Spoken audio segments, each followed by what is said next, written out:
이화공영 종목이 어제 오후장부터 오랜만에 주가 급등을 보였는데요.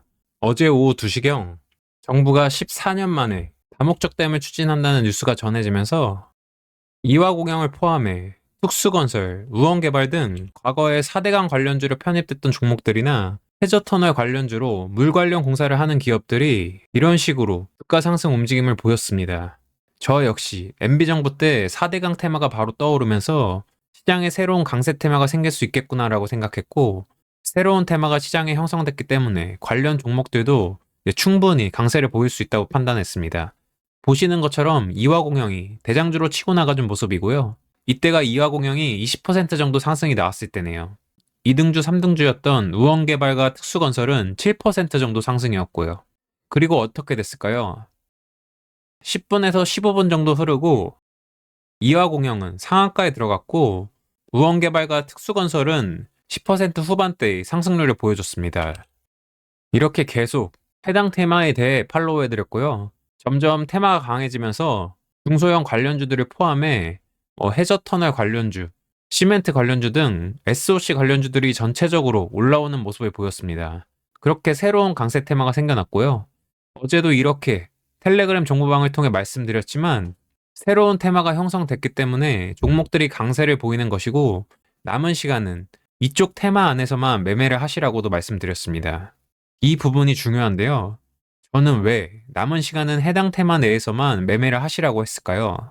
왜냐하면 전체 시장이 약세장이기 때문에 강한 테마가 하나 형성되면 나머지 쪽은 수급이 죽을 수밖에 없기 때문입니다. 결국 이렇게 이하공영에 이어 우원개발까지 상한가를 기록하면서 테마가 강하게 형성됐다는 것을 입증하기도 했습니다.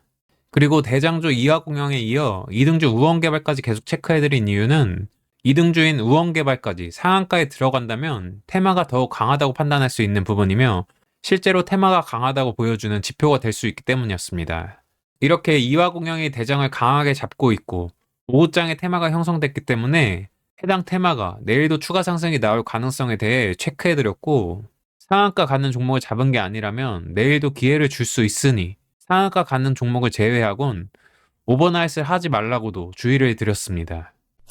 그리고 오늘 장이 시작하기 전부터 다목적댐에 대한 소식을 다시 전해드렸고, 현재 시장이 작전주 장세이기도 하고 어제 오후장에 다목적댐 관련주들이 새로운 테마로 올라오기도 했고, 오후장에 강했기 때문에 최소 오전장까지는 강할 가능성이 있다는 점을 인지시켜드렸고요. 예전 4대강 때 이화공영이 대장주로 엄청 간 적이 있기 때문에 다목적댐 관련주로 엮이고 있는 이화공영이 오늘도 또 상한가에 들어가는지 주목했습니다. 또한 어제 2등주였던 우원개발과 특수건설도 체크해드렸고, 이렇게 말씀드린 모든 말들이 이화공영이 상한가에 들어가야 의미가 있음을 말씀드렸습니다. 그리고 오늘 이화공영이 어제 강하게 상한가를 기록했던 터라 장이 시작되자마자 9% 이상 갭이 크게 뜨면서 시작했고, 이렇게 큰 조정 없이 스트레이트로 상한가를 들어가기도 했습니다. 이 상한가에 들어가는 구간에서 아침에 체크해드렸던 우원개발과 특수건설도 급등세를 연출하기도 했었습니다. 이화공영이 상한가에 들어간 이 구간에서도 아침에 말씀드렸던 우원개발과 특수건설이 이렇게 급등세가 나오기도 했었고요. 그리고 이렇게 이화공영이 대장주이기 때문에 어제가 됐건 오늘이 됐건 잡았다면 일단 가져가시는 거라고 말씀드렸는데요. 왜 이화공영은 여기 상한가에 가만히 있지 않고 이렇게 터치만 하고 다시 하락을 했을까요? 차트를 이렇게 크게 보시면 보이지만 이렇게 매물을 받아야 하는 자리였습니다. 그냥 상한가에 들어가 있으면 되지 왜 이렇게 깨냐? 라고 묻는 분들이 많으실 텐데요. 이해를 하시면 됩니다. 여기가 지금 매물대죠. 그만큼 물량도 많고 그만큼 물려 계신 분들도 많을 거예요. 주포는 개미를 절대 데리고 가지 않는다는 말씀드렸죠. 이 물려있던 개미들은 자기 가격이 오기 전부터 이 정도 하락 조정받고 상승이 나온 거면 여기 근처만 와도 다 이미 정리를 시작합니다. 심리적으로 그럴 수밖에 없어요.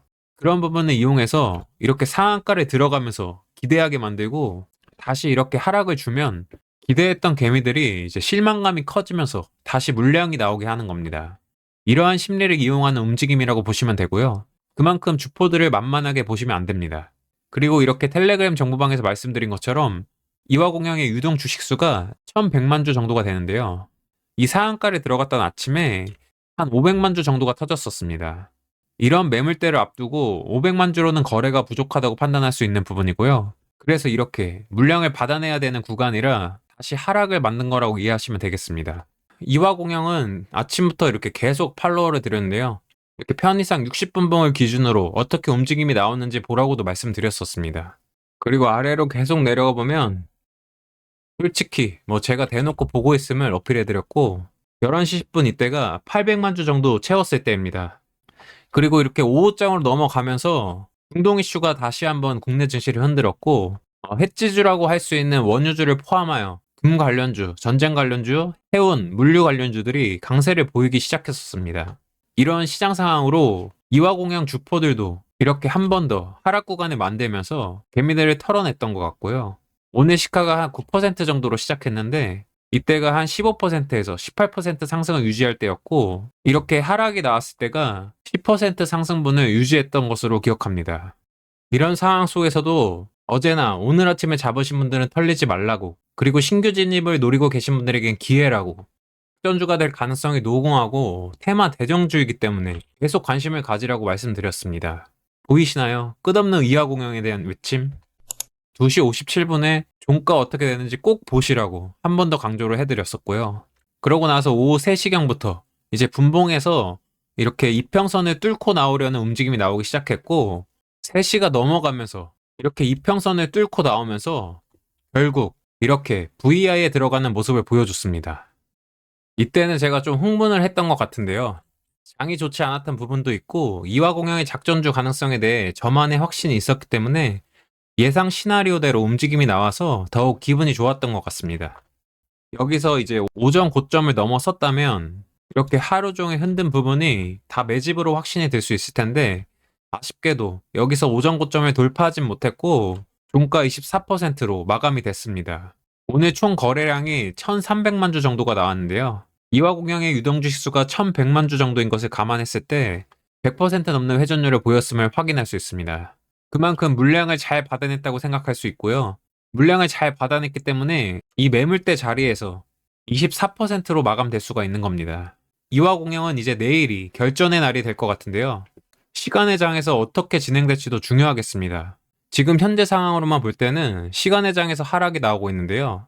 이렇게 되면 하락 출발 후 캔들 겹치기가 나오면서 상승하는지 꼭 보셔야 하고 만약에 시간의 장에서 상승으로 마감된다면 바로 상승이 시작될 가능성이 높습니다. 오늘 이화공영의 움직임이 매우 좋았고 여전히 재료가 살아있는 상황에서 대장주 역할을 하고 있기 때문에 이렇게 아래로 하락 조정이 나온 후 다시 가는 그림보다는 바로 상승할 가능성이 높다고 봅니다. 그러나 이 부분은 내일 주가의 움직임을 보면서 판단해야 할 부분이 되겠으며 일단 예상 움직임은 하락 출발 후 캔들 겹치기가 나오거나 하루 정도 거래 급감이 나오면서 이쯤에서 대롱대롱 매달려 있거나 하는 움직임이 나올 수 있겠고요. 만약에 하락이 나올 시 오늘 하루 종일 머물렀던 이 자리를 깨버린다면 의미가 없어지기 때문에 지금 여기 밑에 선 보이시죠? 이 자리는 이제 반드시 지켜줘야 하며 이 자리를 깬다면 일단 수익 실현하시고 하락 조정을 다시 기다리셔야 합니다. 이 정도면 이화공영에 대한 주가 분석, 주가 전망도 다 되었다고 생각하고 이화공영을 통해 대장주 잡기, 대장주를 사야 하는 이유, 그리고 테마주 매매법, 상한가 매매법, 기타 등등에 대한 모든 답이 되었을 거라 생각합니다. 주식 초보자들은 한 번에 이해하기 쉽진 않겠지만 분명히 아셔야 하는 부분들을 영상에 담았으며 이해를 돕기 위해 이하공영 종목을 통해 설명드렸습니다. 정리하면 재료가 좋고 새로운 테마가 형성되면 대장주 종목을 꼭 잡으시고 대장주 종목을 한번 잡았다면 테마가 약해지거나 죽지 않는다면 좀 길게 가시는 것을 권장드립니다. 괜히 대장주를 잡는 게 아니며 대장주는 그만한 값어치를 하기 때문에 대장주를 잡으라고 하는 겁니다. 오늘 설명드린 내용이 이화공영 종목에만 해당되는 사항이 아닙니다. 모든 종목들에 해당되는 내용들이며 이런 부분들이 주식시장에서 보이지 않는 큰 흐름이라고 생각하시면 되겠습니다.